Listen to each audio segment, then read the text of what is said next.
माखड़ी block में दुर्गा मंच में स्थापित मां दुर्गा की प्रतिमा को आज दशमी के दिन हवन आरती करके एवं कलश यात्रा के साथ अंतिम विदाई मां को दी गई।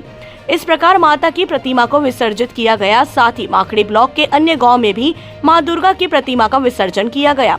तत्पश्चात रावण दहन किया गया। इस दौरान गांव के लोगों के द्वारा लोक गीत प्रस्तुत किया गया। रावण दहन एवं दुर्गा विसर्जन के दौरान शांति व्यवस्था कायम रखने के लिए थाना प्रभारी माखड़ी सोन सिंह सोरी अपने स्टाफ के साथ संबंधित ग्रामों में पहुंचकर दुर्गा समिति एवं ग्राम के प्रमुखों के साथ बैठकर सबको नवरात्रि की शुभकामनाएं देते हुए शांति पूर्वक दुर्गा प्रतिमा विसर्जन एवं रावण दहन करने की समझाइश भी दी गई। माखड़ी से रोशन सेन की रिपोर्ट।